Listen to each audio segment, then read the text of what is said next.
Teherán, 25 de enero de 1980. El amanecer apenas asoma sobre los montes Alborz, cuando el aeropuerto Mehrabad despierta con su ruido de motores, pasos y consignas. En la pista, un Boeing 707 de la aerolínea suiza Swissair aguarda su salida hacia Zúrich. Los pasajeros hacen fila con sus pasaportes en la mano. Entre ellos, 6 extranjeros sonríen con una calma fingida, ensayada durante días. Visten ropa occidental, gafas grandes y una confianza cuidadosamente impostada. En su interior, la tensión es absoluta. Sus nombres reales no figuran en ningún documento. Sus pasaportes son falsos y sus profesiones inventadas. Ante los ojos del gobierno iraní, son un equipo de productores canadienses que ha estado en Irán buscando locaciones para una película de ciencia ficción llamada Argo. En realidad, son diplomáticos estadounidenses que llevan 86 días escondidos en Teherán, buscados por todo un país. La terminal está abarrotada de guardias revolucionarios, comités islámicos y retratos del Ayatollah Khomeini colgados en cada pared. Los altavoces repiten mensajes en farsi y las pantallas anuncian retrasos interminables. Afuera, la ciudad es un mosaico de banderas negras y rojas. Teherán es, en ese momento, el epicentro del antiamericanismo mundial, una capital tomada por la furia y la fe. El primero en avanzar hacia el control de pasaportes es un hombre de barba recortada y sonrisa forzada. Entrega su documento canadiense al oficial iraní, que lo observa con desconfianza. ¿Motivo del viaje? Negocios, responde el hombre, con acento cuidadosamente aprendido. ¿Negocios de qué tipo? Cine, contesta, y su voz tiembla apenas lo suficiente para parecer natural. El oficial hojea el pasaporte, revisa la visa, luego observa al resto del grupo. Detrás de él, una mujer sostiene un portafolios lleno de bocetos de criaturas alienígenas y paisajes desérticos. Otro carga una carpeta con planos y guiones. Todo es parte de una mentira tan elaborada que roza lo absurdo. La Operación Argo, una tapadera creada por la CIA para sacar a 6 diplomáticos del país más hostil del planeta. El oficial sella el pasaporte con un golpe seco. «Bienvenidos a Irán», dice con ironía. El hombre asiente, sonríe y avanza sin mirar atrás. Uno a uno, los 6 cruzan el control. A cada paso, sienten cómo el aire se hace más pesado, como si la ciudad entera los estuviera observando. Cada mirada en el aeropuerto podría ser la última. Cuando finalmente toman asiento en el avión, ninguno habla. El ruido de los motores es lo único que rompe el silencio. En la fila trasera, uno de ellos aprieta el brazo de otro con fuerza. Saben que, si algo falla, no habrá rescate. No hay plan alternativo. El oficial iraní que los había interrogado observa desde la ventana de la torre de control cómo el avión comienza a moverse lentamente por la pista. Su mirada es indiferente, pero sus ojos se detienen por un instante en el nombre del vuelo.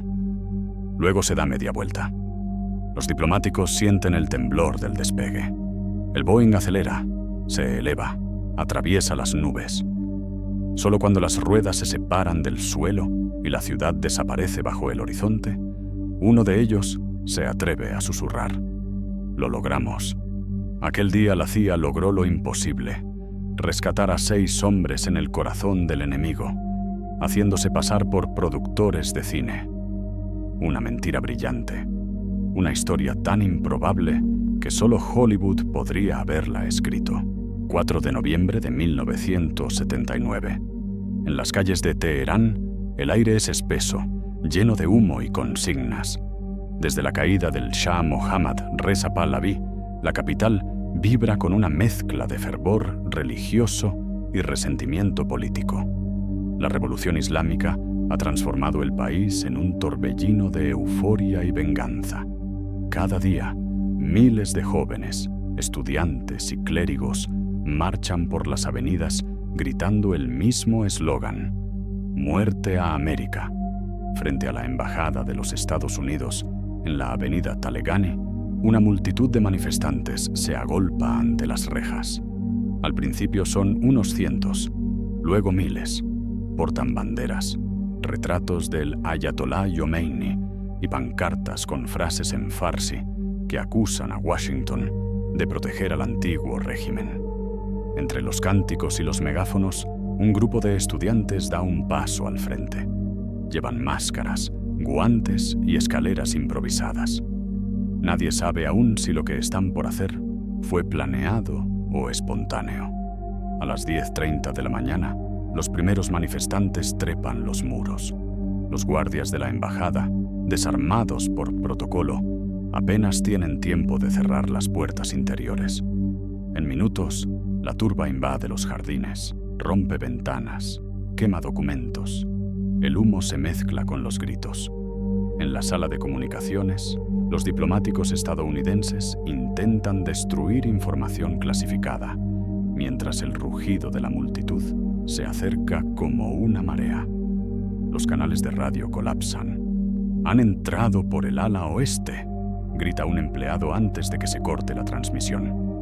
Otro responde con desesperación: «Quemen todo, rápido, no dejen nada». La bandera estadounidense desciende por última vez, arrancada del asta y arrastrada por el suelo. Los manifestantes izan en su lugar una bandera negra con versículos coránicos. Las cámaras de la televisión estatal iraní graban cada segundo. El mundo entero lo verá esa misma noche. Cuando los rebeldes toman el edificio principal, 52 diplomáticos y empleados son capturados y esposados. Comienza así la crisis de los rehenes de Irán, un episodio que durará 444 días y marcará para siempre la relación entre ambos países. Pero en medio del caos, 6 personas logran escapar. No lo hacen por valentía, sino por puro instinto. Mientras los manifestantes irrumpen por la puerta frontal, ellos cruzan un pasillo lateral y salen por un portón trasero que da a la calle. Nadie los ve. Corren sin rumbo por los callejones de Teherán, entre la multitud que celebra el asalto. Visten ropa de oficina, sin insignias, sin banderas. Saben que, si los reconocen, los colgarán de los postes de luz. Durante horas vagan por la ciudad, sin refugio ni contacto con su gobierno. Las embajadas amigas temen recibirlos. Cada puerta cerrada se siente como una sentencia. La revolución no perdona, y el solo hecho de ser estadounidense equivale a ser enemigo de Dios. Finalmente, encuentran ayuda en un lugar inesperado: la residencia del embajador canadiense, Ken Taylor, quien decide ocultarlos pese a saber que si lo descubren, pondrá en riesgo su propia vida y la de su personal. Los 6 refugiados, 2 matrimonios y 2 solteros, se convierten en fantasmas dentro de la capital. Viven encerrados en habitaciones con las cortinas corridas, sin asomarse a las ventanas, escuchando por radio las noticias que hablan de los rehenes en la embajada y de la rabia del pueblo. Cada día que pasa, su esperanza se reduce. Saben que si los encuentran, serán llevados ante las cámaras como trofeos. En Washington, el gobierno de Jimmy Carter apenas se entera de que 6 de los suyos han escapado. No hay forma de contactarlos ni de sacarlos del país. En Teherán, los revolucionarios celebran su victoria. Creen haber humillado al imperio americano, pero no saben que, en las sombras de su propia ciudad, 6 diplomáticos viven como fugitivos, ni que, en pocos meses, una idea imposible los sacará de allí. En los meses que siguieron a la toma de la embajada, Irán dejó de ser un país para convertirse en un escenario de fervor revolucionario. El Ayatolá Ruhollah Khomeini, desde su residencia en Qom, consolidó el nuevo orden islámico con una mezcla de religión, venganza y poder absoluto. Las calles de Teherán, antes llenas de cafés occidentales y cines, ahora estaban cubiertas de murales religiosos y consignas pintadas en rojo. Muerte a América, muerte a Israel, muerte al Shah. El antiguo Irán de los años del petróleo y la modernización había desaparecido. En su lugar, se erigía un estado teocrático donde la fe y la política eran inseparables. Los comités revolucionarios patrullaban las calles buscando enemigos internos.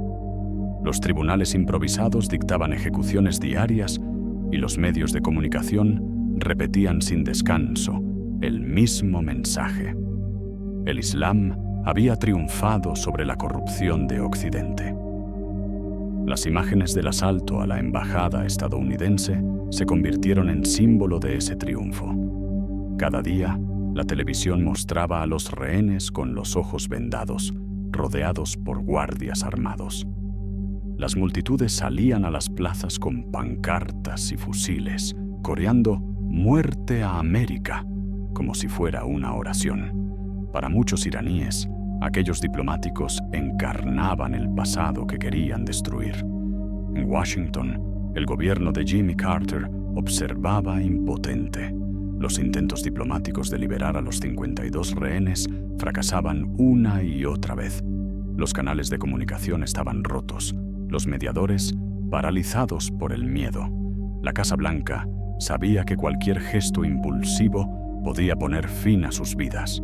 Y, mientras la atención mundial se centraba en los rehenes, un secreto aún más delicado se mantenía en la sombra. 6 diplomáticos habían logrado escapar y permanecían ocultos en algún lugar de Teherán. Solo unos pocos en Washington y Ottawa conocían la verdad. El embajador canadiense Ken Taylor y su colega John Sheardown mantenían a los fugitivos escondidos en sus propias residencias diplomáticas, turnándose para evitar sospechas. Las cortinas siempre permanecían cerradas, las luces apagadas después del anochecer. Los 6 vivían en silencio, con los documentos destruidos y el miedo constante de ser descubiertos. En las calles, los comités revolucionarios realizaban redadas casa por casa. Se buscaban espías estadounidenses y colaboradores del imperialismo. Los carteles con los rostros de los diplomáticos capturados cubrían los muros y los rumores sobre estadounidenses desaparecidos comenzaban a extenderse. Si los encontraban, no habría juicio, solo cámaras, micrófonos y una ejecución pública transmitida al mundo entero. Canadá, atrapada entre la lealtad a su aliado y el riesgo de convertirse en enemigo de Irán, decidió guardar silencio. El primer ministro Joe Clark y sus asesores mantuvieron el secreto bajo la más estricta confidencialidad. En Estados Unidos, la CIA recibió la orden directa: encontrar una forma de sacar a los 6 del país sin dejar huellas, sin provocar un incidente diplomático y sin poner en peligro a los rehenes de la embajada. Era una misión imposible. Ninguna frontera era segura. Los aeropuertos estaban controlados por milicias. Las embajadas occidentales eran vigiladas las 24 horas. Los fugitivos no podían moverse, no podían comunicarse, no podían confiar en nadie. Cada día, el cerco se estrechaba. La revolución necesitaba enemigos para consolidar su poder, y 6 diplomáticos desaparecidos eran el premio perfecto. Si los atrapaban, serían usados como trofeo político, una prueba viviente de la derrota americana. Mientras los líderes del mundo hablaban de diplomacia y sanciones, en una casa de Teherán, 6 personas esperaban en silencio, con los pasaportes destruidos y las ventanas cubiertas. Cada paso afuera, cada ruido en la puerta, podía ser el último. El planeta entero observaba la crisis de los rehenes. Nadie sabía que, detrás de las cámaras, había otra historia oculta. Una historia que requeriría algo más que fuerza o negociación. una historia que solo podría resolverse con una mentira perfecta. En Langley, Virginia, los pasillos de la CIA conservan un ritmo propio.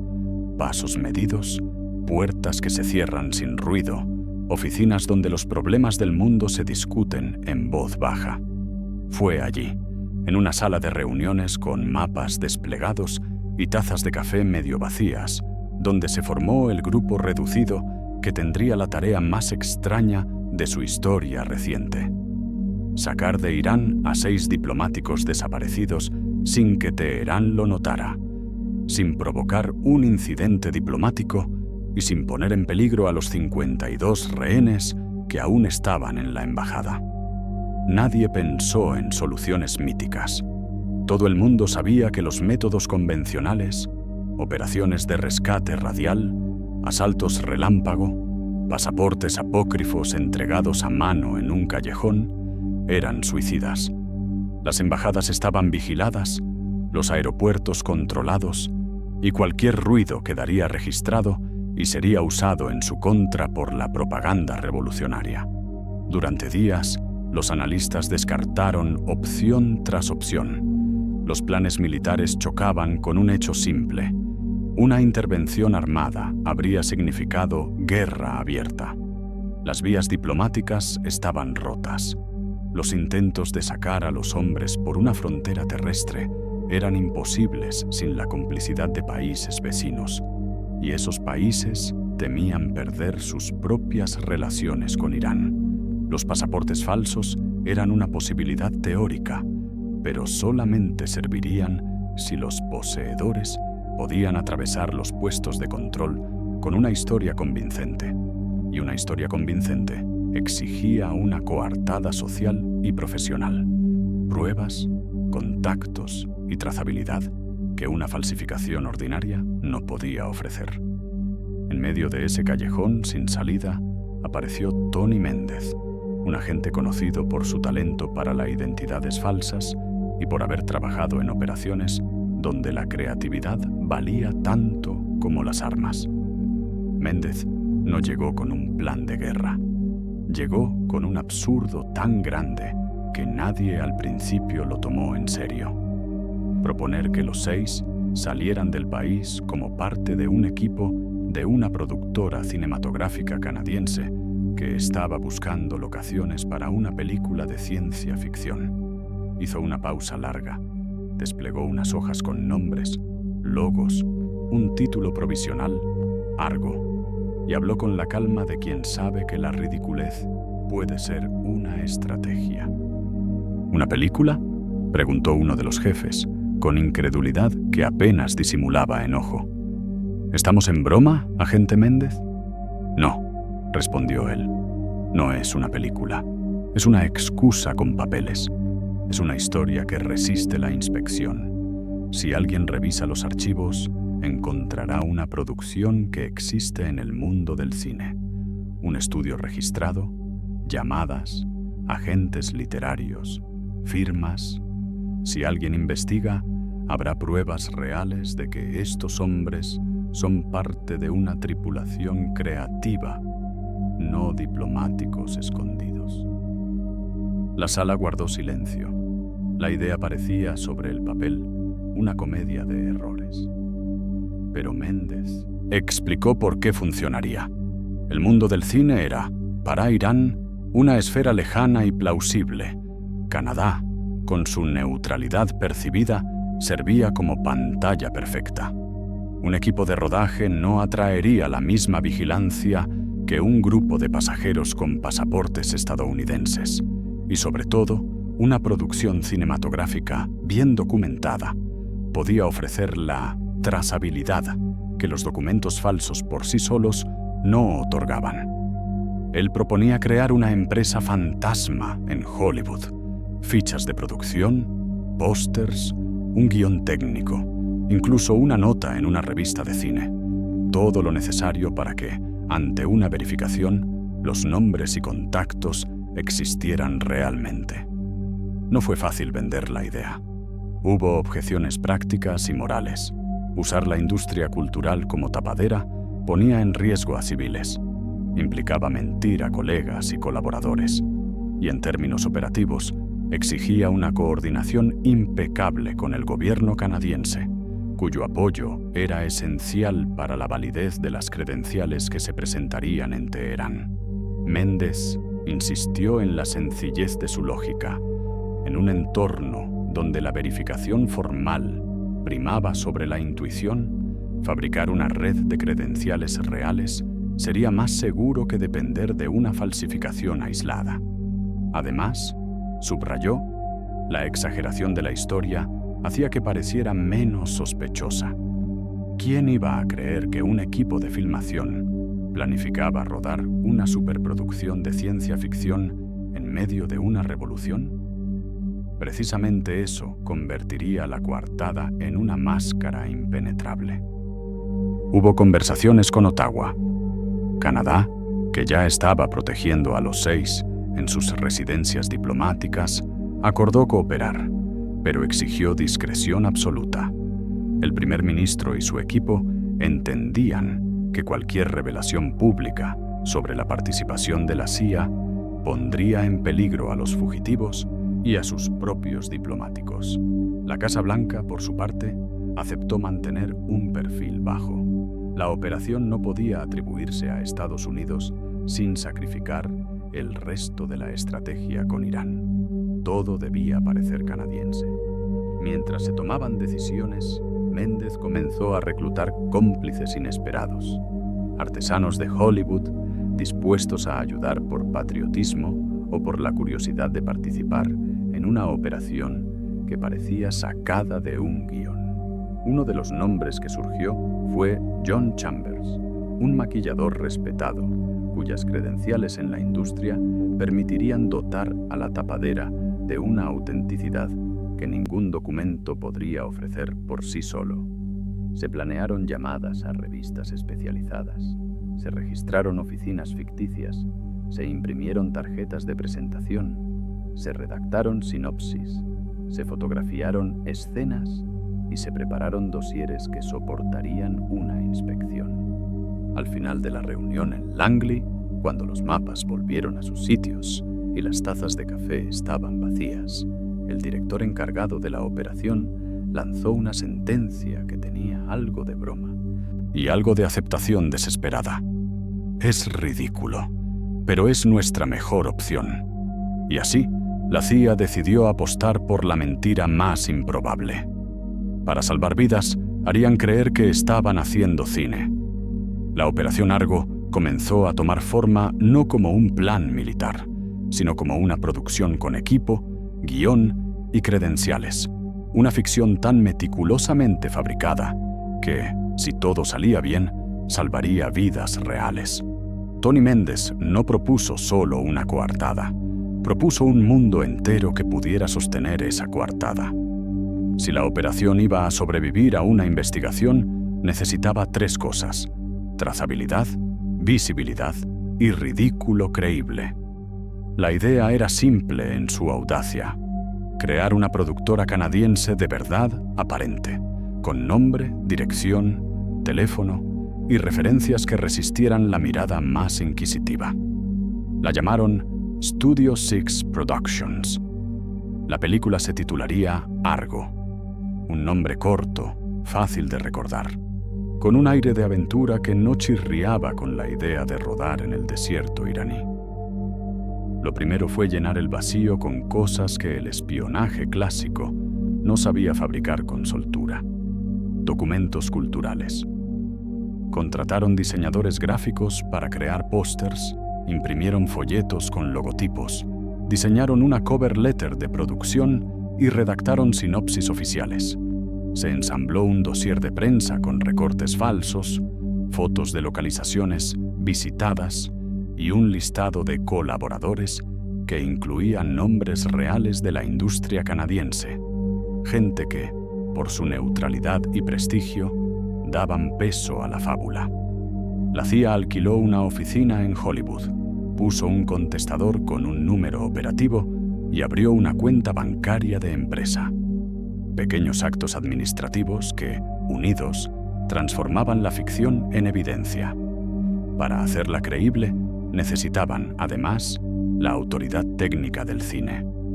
Ahí apareció John Chambers, un maquillador de reconocido prestigio, ganador del Oscar por El planeta de los simios, quien, al escuchar la historia, aceptó involucrarse en secreto.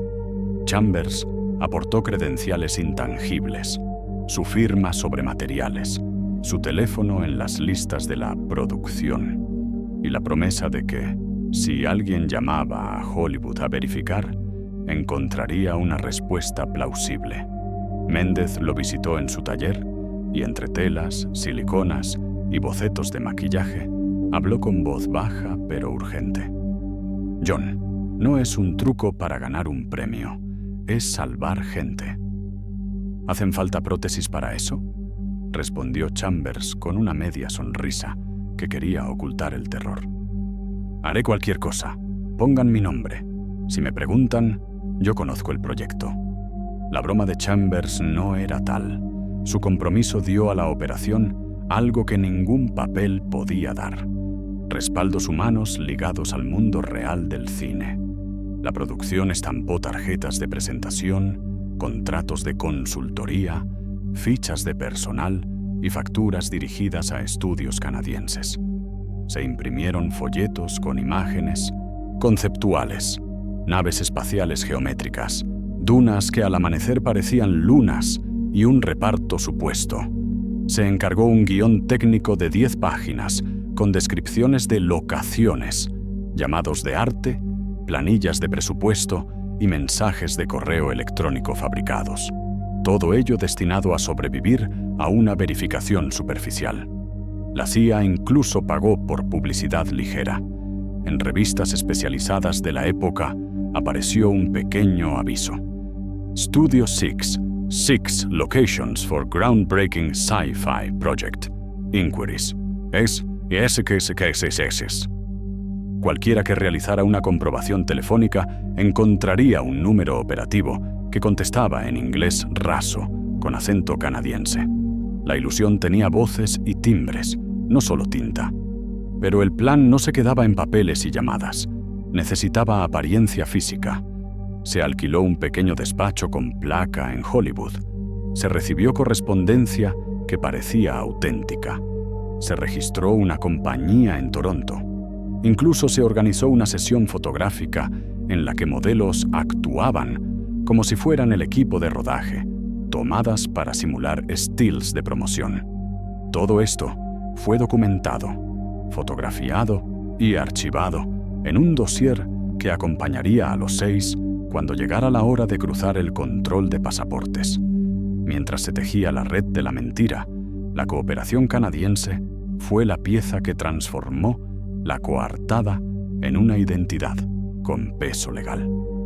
Ottawa aceptó avalar los pasaportes canadienses, no como falsificaciones toscas, sino como documentos plausibles con sellos y visas que, a ojos de un inspector, parecían impecables. Esa aprobación implicó riesgos diplomáticos enormes, pero Canadá decidió que proteger vidas humanas valía la apuesta de discreción. En Langley había consenso. Si la operación salía a la luz, la narrativa pública diría que fueron los canadienses quienes salvaron a sus aliados. La verdad, la participación directa de la CIA quedaría en los informes sellados. El plan también requirió instruir a los 6 refugiados. No bastaba con entregarles documentos, debían convertirse en cineastas por unos minutos, saberse biografías profesionales, manejar términos técnicos y responder con naturalidad a preguntas sobre presupuesto, rodaje y localizaciones. Se confeccionaron fichas personales. Ken Taylor, productor ejecutivo. Jane Doe, asistente de producción, con pequeñas historias de carrera que justificaran su presencia en el país. Durante días, en la residencia del embajador canadiense, practicaron sus roles. Cómo saludar, qué decir en una entrevista, cómo responder a la contrapregunta más peligrosa. ¿Qué está filmando exactamente? El arte de la mentira estaba afinado hasta el detalle. Se creó una línea de tiempo de producción, supuestas reservas de hotel, facturas de viajes y contactos falsos de agentes de casting. La ilusión debía resistir una revisión instintiva. Debía parecer lo suficientemente inverosímil como para que la sospecha se transformara en incredulidad. ¿Quieren filmar una película de ciencia ficción aquí? ¡Qué locura! Déjalos pasar. Antes de terminar la etapa logística, Méndez se reunió con su equipo y pronunció una frase que se volvió credo operativo. No vendemos una película, vendemos una historia que nadie querrá destruir. La Operación Argo no sería un asalto ni una evacuación militar. Sería una fábula burocrática, un teatro documental cuyo éxito dependía más de la verosimilitud que de la fuerza. Y así, invertida la CIA en la ilusión, los últimos preparativos se encaminaron. Pasaportes canadienses listos, guiones impresos, logos pegados en carpetas y la consigna repetida una y otra vez. Actuar con naturalidad. El engaño ya no era un documento, era una identidad. Ahora faltaba llevarla hasta Teherán y atravesar, con nervios de acero, los puestos de control que defendían el corazón de la revolución. Para la CIA, moverse en Hollywood era entrar en otro universo. Acostumbrados a los códigos, al silencio y a las sombras, los agentes se vieron obligados a operar en un entorno dominado por la exageración, los focos y la mentira profesional. En Langley, un informe interno lo resumió con precisión. Debemos comportarnos como los que fingen por oficio. Era un ejercicio de ironía absoluta. La agencia más secreta del planeta, creando una de las producciones más visibles que nunca se rodarían. Una película destinada a no filmarse jamás. Tony Méndez sabía que necesitaba un guía para moverse en ese mundo, y encontró uno en John Chambers, maquillador de los estudios Fox, célebre por su trabajo en El planeta de los simios, por haber transformado a actores en criaturas mitológicas y por dominar el arte de lo verosímil. Chambers era el aliado perfecto. Tenía contactos, acceso a estudios y, sobre todo, el tipo de mente que podía mezclar realidad y ficción sin confundirlas. Cuando Méndez le explicó la idea, el maquillador lo escuchó en silencio, cruzado de brazos, mientras la luz de su taller se reflejaba sobre prótesis de látex y moldes de rostros humanos. Entonces, dijo finalmente Chambers, ¿quieres montar una película que no existe? Exacto, respondió Méndez. Y necesito que sea tan real que hasta los productores crean que la están haciendo. Chambers sonrió con un gesto cansado. Eso no es espionaje, Tony. Es Hollywood. A partir de ese día, el taller de Chambers se convirtió en una extensión improvisada de Langley. Los planos de rostros y maquillajes fantásticos se mezclaban con listas de nombres y documentos oficiales. Los dos hombres levantaron, línea a línea, la arquitectura de la mentira. Una productora canadiense registrada, contratos de personal, anuncios en revistas de la industria, un guión completo que contaba una historia imposible, una epopeya interplanetaria que mezclaba desiertos y criaturas humanoides, lo bastante disparatada para justificar rodar en Irán. La ironía era perfecta. Cuanto más absurda parecía la película, más auténtica resultaba. Ningún espía sensato inventaría algo así, pensaron los pocos analistas que revisaron el proyecto. Esa fue la clave de la operación, la ridiculez como camuflaje. El estudio fantasma, Studio Six Productions, comenzó a respirar. Se imprimieron tarjetas de presentación, se alquiló una oficina modesta en Hollywood Boulevard y se instaló un teléfono real con una recepcionista improvisada. Cuando los periodistas de revistas especializadas llamaban para pedir información sobre Argo, alguien contestaba: sí, es nuestro nuevo proyecto, una aventura galáctica. Estamos evaluando locaciones en el Medio Oriente. Las llamadas eran breves, profesionales, convincentes. El eco de esas conversaciones alimentaba la ilusión. Para dar forma al mito, Mendes y Chambers recurrieron a todos los recursos que el cine podía ofrecer: diseño, gráfico, tipografía, carteles, storyboards, bocetos conceptuales. Se contrataron ilustradores reales para producir escenas de acción que jamás se filmarían. Criaturas aladas sobre dunas, templos de piedra en ruinas, visiones de un planeta lejano que se parecía sospechosamente a Irán. Los artistas no sabían para quién trabajaban, solo creían estar colaborando en una película menor, como tantas otras. El guión, un compendio de clichés de ciencia ficción, fue impreso y registrado en la Writers Guild of America. La operación necesitaba respaldo jurídico visible. Si alguien buscaba el título Argo en los archivos de Hollywood, debía encontrarlo. Se organizaron reuniones falsas con supuestos inversores. Se invitó a amigos de Chambers a leer el guión y se hizo circular entre productores, sabiendo que nadie se molestaría en leer más allá de las primeras páginas. En pocas semanas, el rumor de que una compañía canadiense planeaba filmar una superproducción exótica comenzó a extenderse. En Langley, los jefes de Méndez apenas podían creerlo. Los teléfonos de la CIA sonaban con periodistas preguntando por Argo, sin saber que la línea que contestaba no pertenecía a ningún estudio. Era una ilusión tan convincente que había traspasado la frontera del espionaje. Hollywood, sin saberlo, se había convertido en un aliado encubierto.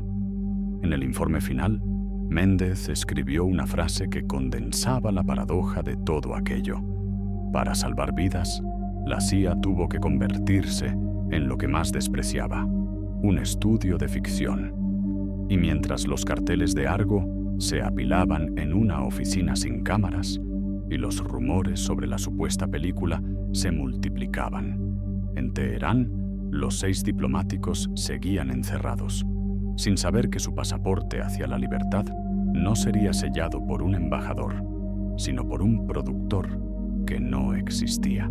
El 25 de enero de 1980, Tony Méndez abordó un vuelo con destino a Teherán. En su pasaporte figuraba el nombre de un tal Kevin Costa Harkins, ciudadano irlandés y director artístico de una productora canadiense. Su equipaje era tan inocente como peligroso: un portafolios lleno de documentos falsificados, permisos de filmación, tarjetas de la Embajada de Canadá, hojas de presupuesto y pasaportes nuevos para los 6 estadounidenses escondidos en la capital iraní. Cada sello, cada firma, había sido elaborado con precisión artesanal. El conjunto representaba el guión más ambicioso de la Guerra Fría. Mientras el avión sobrevolaba el Mediterráneo, Méndez repasaba los detalles del plan una y otra vez.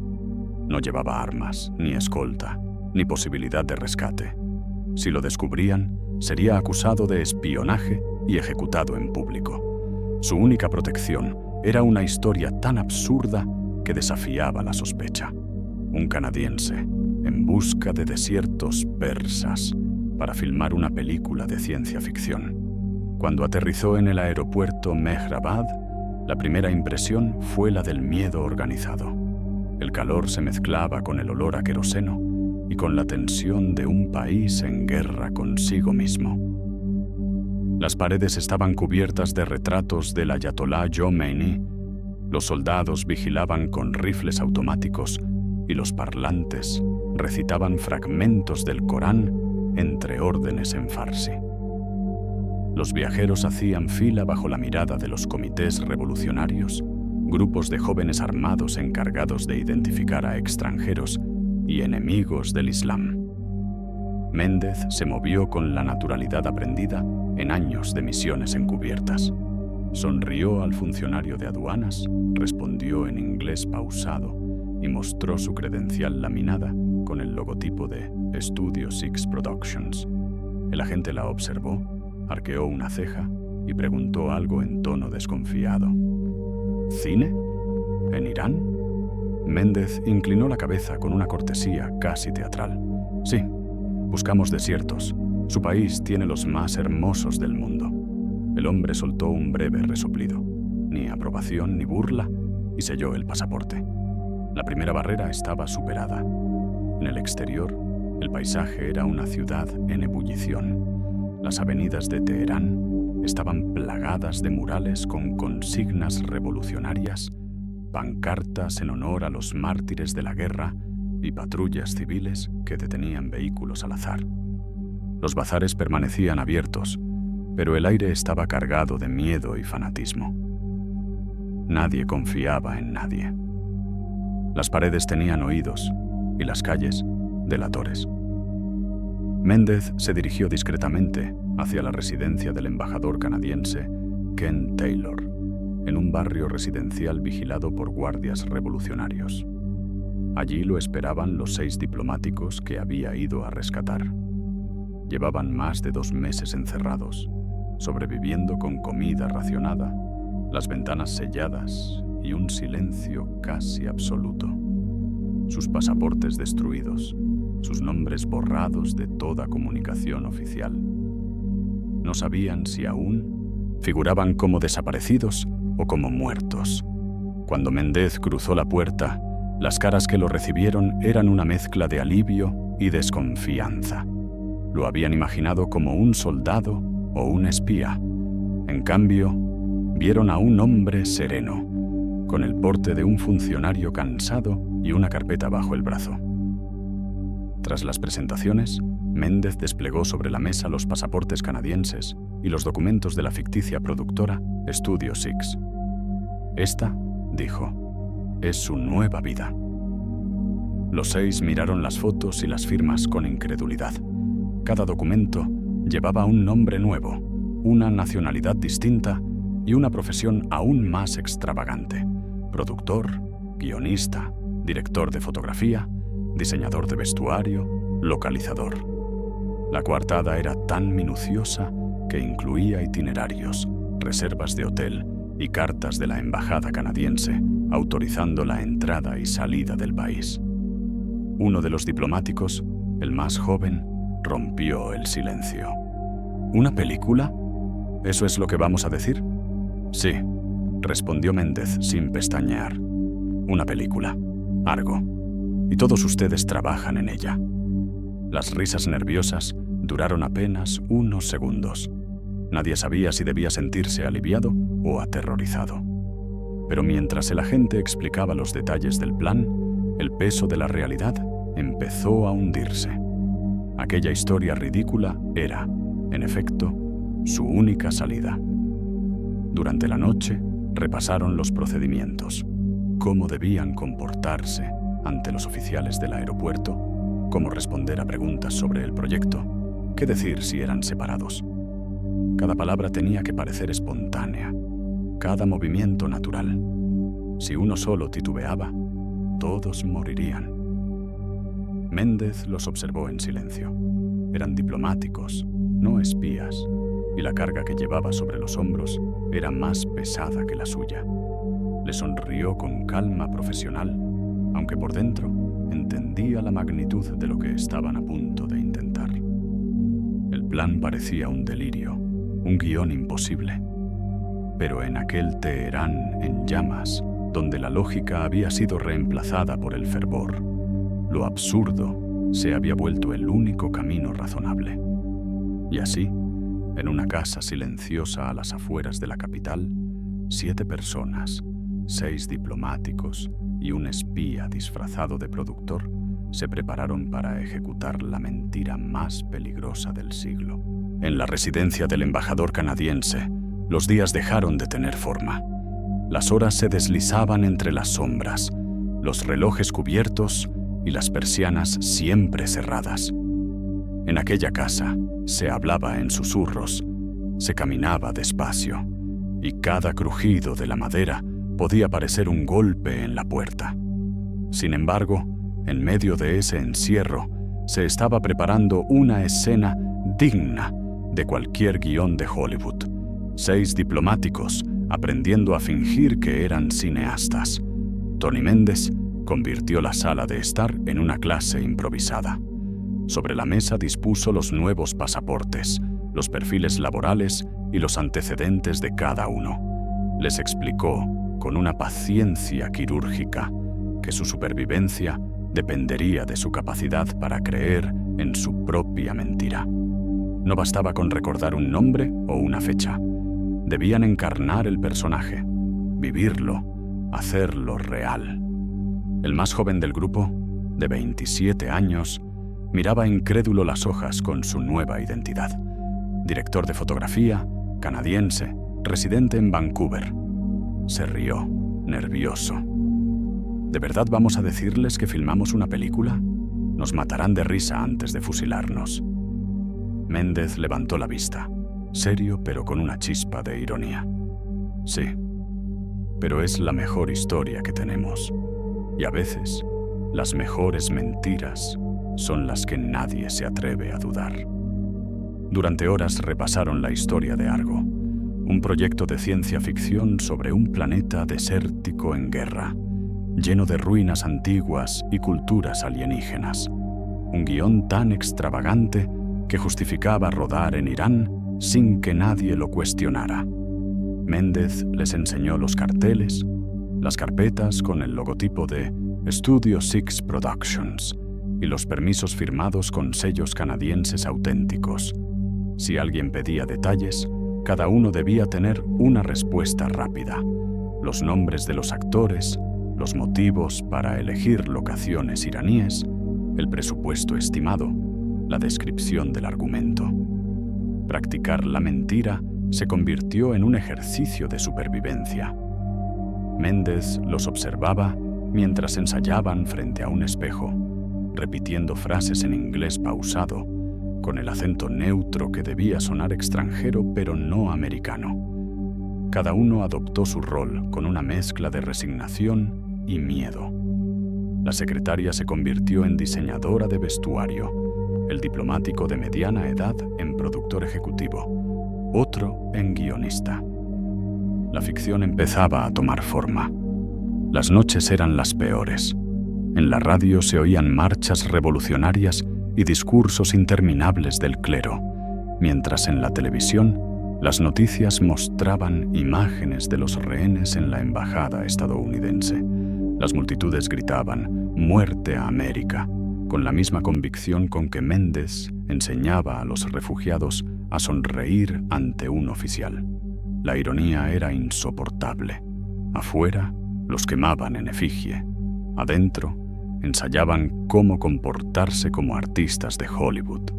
A medida que los días avanzaban, el miedo se transformó en una rutina meticulosa.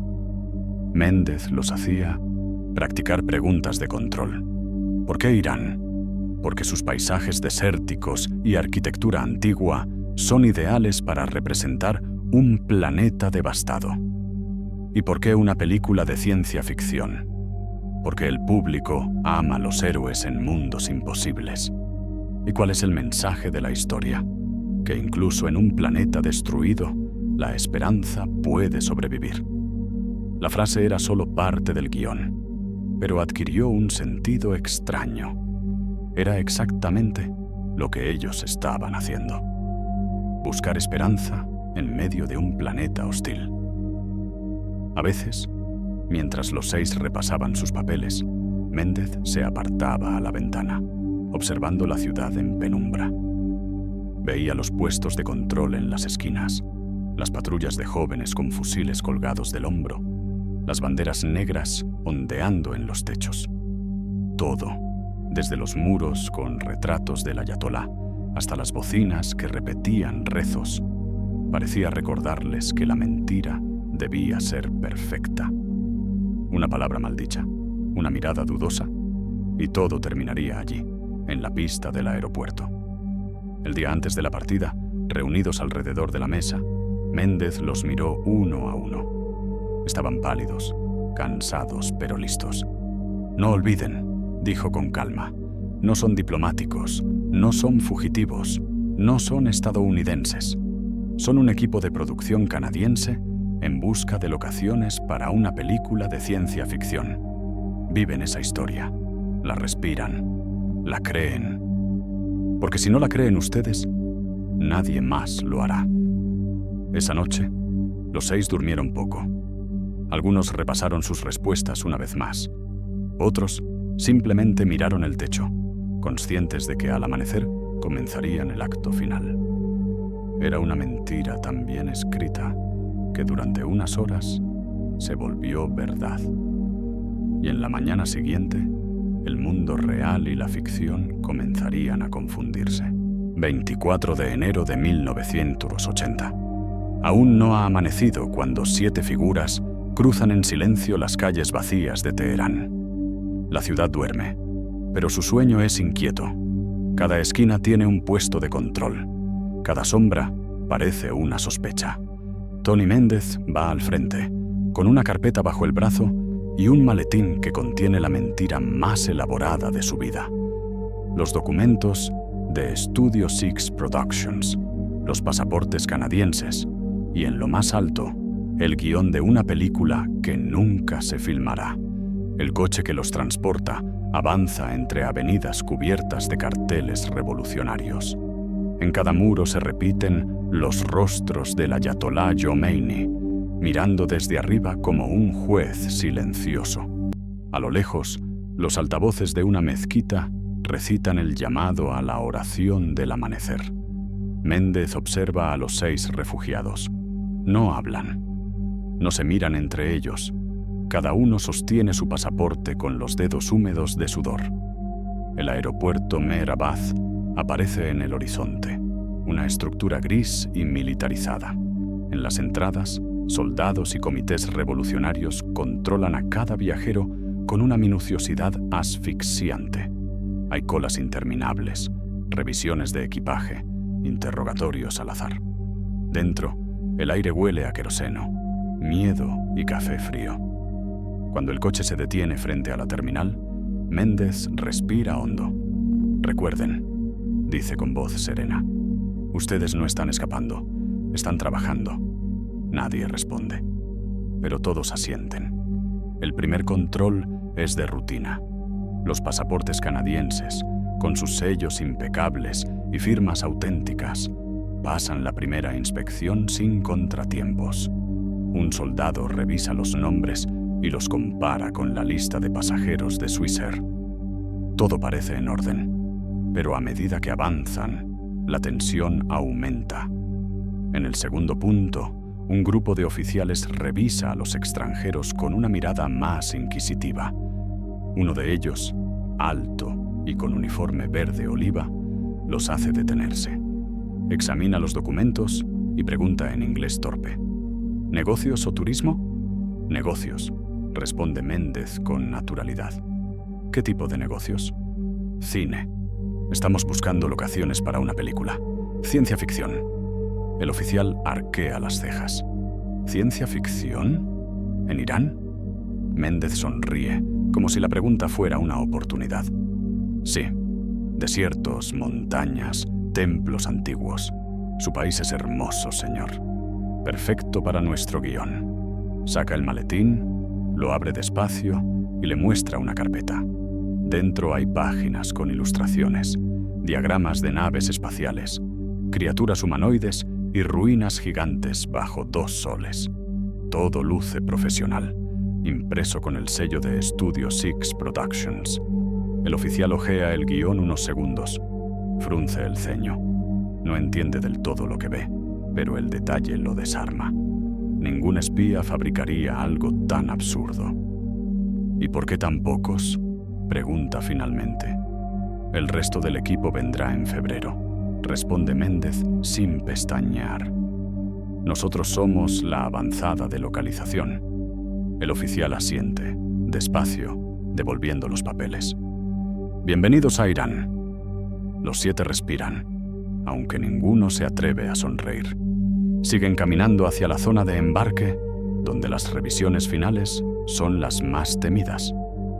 El reloj marca las 7:20. Su vuelo a Zúrich despega en 40 minutos. En la sala de espera, el ambiente es de una calma insoportable. Las pantallas muestran retrasos. Los guardias se mueven entre los pasajeros con lentitud, revisando bolsos, haciendo preguntas al azar. Cada minuto que pasa es una eternidad. Uno de los diplomáticos comienza a temblar ligeramente. Méndez le toca el hombro con disimulo. «Todo va bien», susurra. «Ya casi estamos fuera». Cuando llaman al embarque, el grupo se levanta y avanza en fila. El oficial del mostrador revisa los pasaportes, los examina a contraluz y los sella uno por uno. El sonido del sello, un golpe seco sobre el papel, es como un latido. Méndez pasa de último.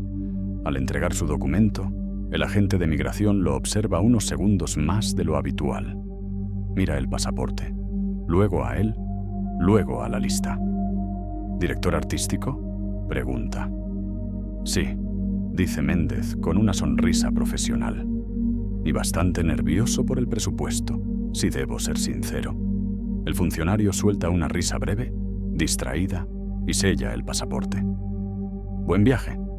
Méndez asiente y cruza la línea de control. Al hacerlo, siente el peso de la mentira caer sobre sus hombros como una capa invisible. No hay música, ni gritos, ni persecución. Solo el ruido de los pasos y el zumbido de los motores del avión esperando en la pista. Detrás de él, los 6 diplomáticos siguen en silencio, caminando sin mirar atrás. Cada uno lleva en la mano un boleto y en el alma un miedo antiguo que todavía no se atreve a soltar. Los segundos parecían horas.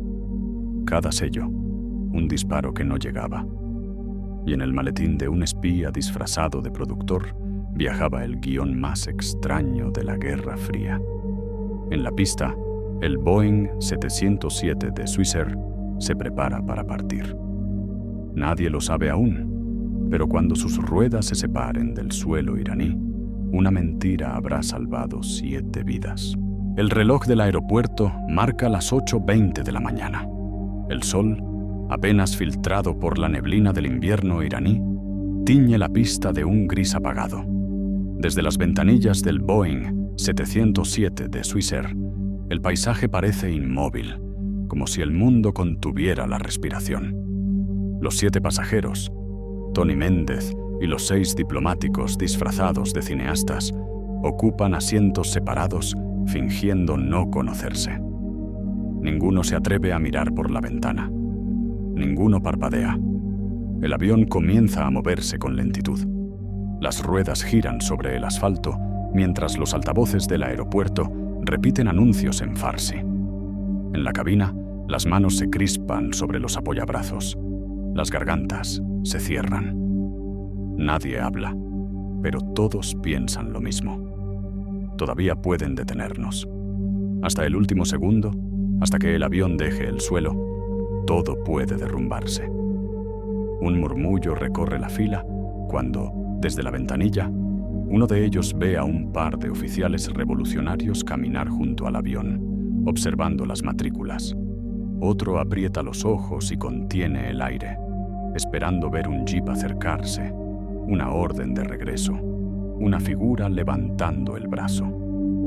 Pero no ocurre nada. Las puertas se cierran con un chasquido metálico. Los motores rugen.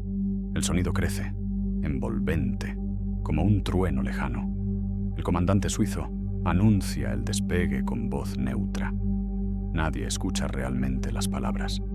Méndez se limita a ajustar el cinturón y mirar el suelo del avión, conteniendo cada emoción. Frente a él, una de las mujeres del grupo tiembla ligeramente. El diplomático más joven aprieta los puños sobre las rodillas. El avión se lanza hacia adelante con un impulso violento. El rugido de los motores se mezcla con el latido en los oídos.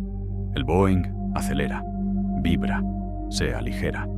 Durante un segundo que parece eterno, todo queda suspendido entre el suelo y el cielo. Y entonces, con un leve estremecimiento, las ruedas se separan del asfalto. En ese instante, el aire parece cambiar de densidad. Nadie se atreve a creerlo todavía, pero lo saben.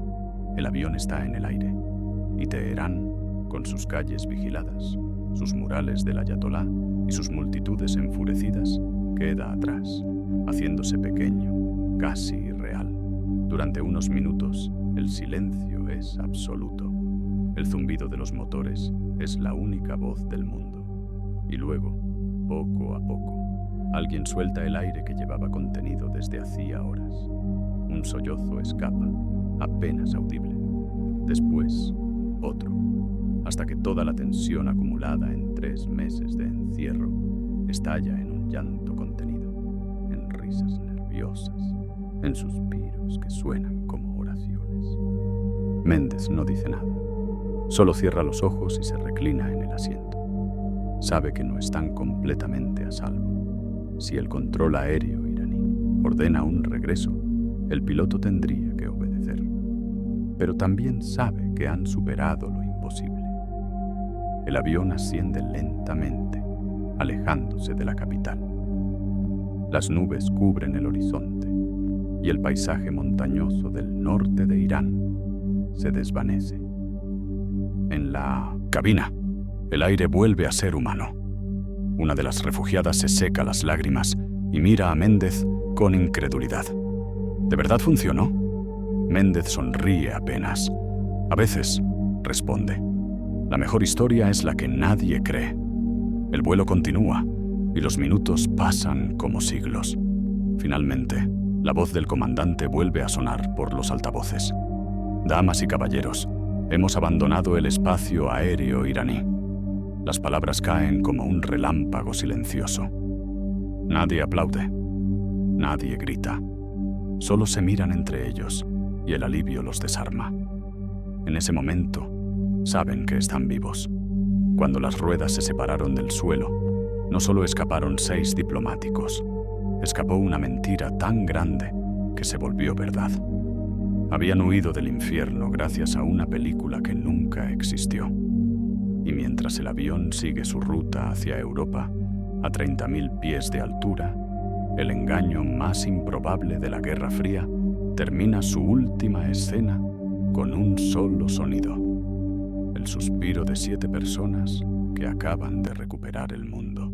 Cuando el vuelo de Swissair aterrizó en Zúrich, los pasajeros descendieron del avión como si acabaran de despertar de un sueño febril. Los diplomáticos estadounidenses fueron trasladados discretamente a una sala apartada del aeropuerto, donde los esperaban funcionarios de la embajada canadiense. Nadie aplaudió, nadie tomó fotografías, solo un silencio cargado de incredulidad y alivio.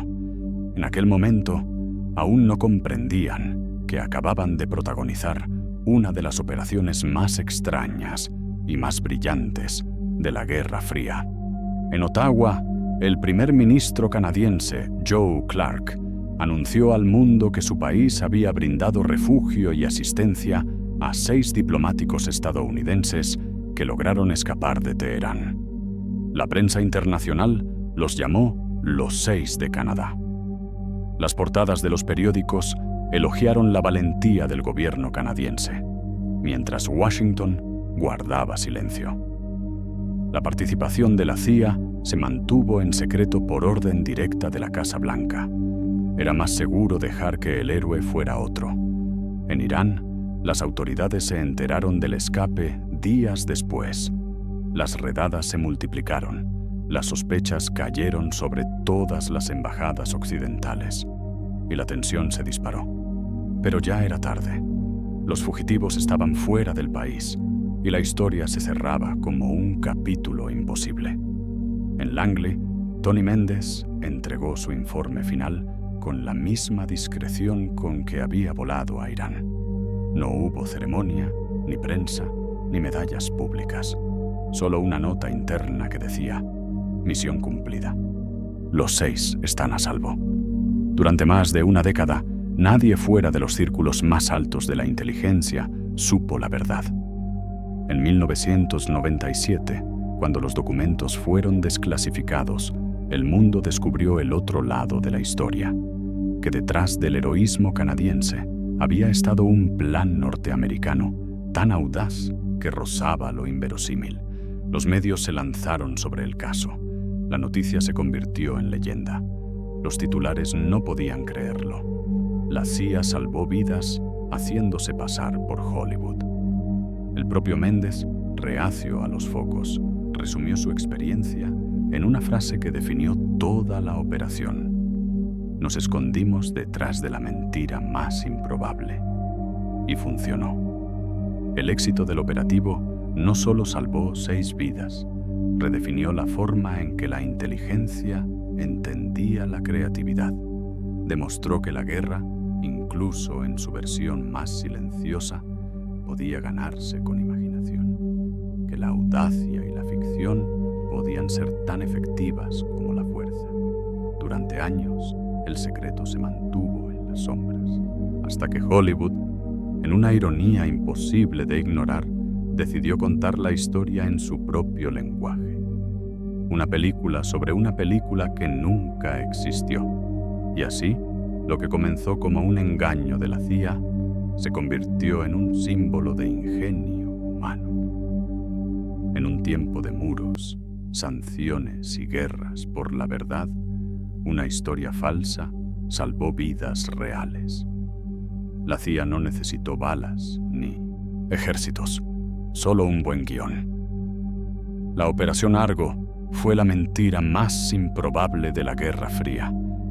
Y tal vez la más hermosa. Regresamos al principio. Al aeropuerto de Mehrabad, a las luces grises del amanecer, a los 7 viajeros que fingían ser lo que no eran. La escena parece lejana ahora, casi una fábula. Un avión, 6 pasaportes falsos, un maletín con dibujos de naves espaciales y la voluntad improbable de un hombre que decidió apostar por la imaginación en lugar de la violencia. En enero de 1980, un grupo de diplomáticos cruzó el corazón del enemigo gracias a una mentira. No hubo disparos, ni persecuciones, ni ejércitos, solo una historia bien contada. Mientras el mundo esperaba otra crisis, otra confrontación, la CIA eligió una salida diferente: la ficción. Fabricaron un estudio, inventaron una película, se convirtieron en productores, maquilladores, artistas. En la Guerra Fría, donde la verdad era siempre un arma, la agencia más secreta del mundo descubrió que la salvación podía venir de la mentira más ingeniosa.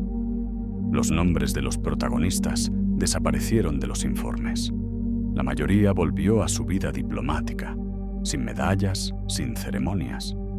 Méndez siguió trabajando en silencio, consciente de que las mejores operaciones son las que nunca se cuentan.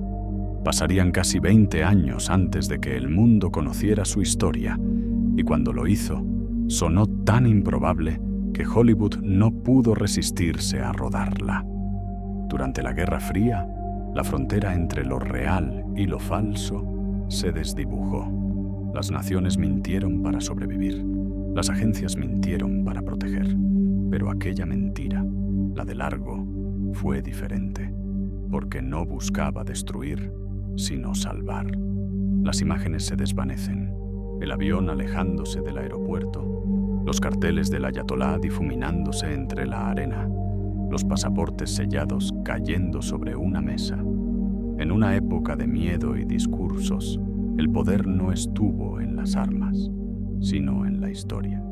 La CIA había descubierto por un instante que la imaginación podía vencer al fanatismo. Y así, una película que nunca existió terminó con el mejor final posible: 6 vidas reales y un vuelo hacia la libertad. Silencio, un avión alejándose entre las nubes, y una frase final que resume toda la paradoja de la historia. En la Guerra Fría, algunas verdades se escribieron con mentiras, y esta fue una de ellas.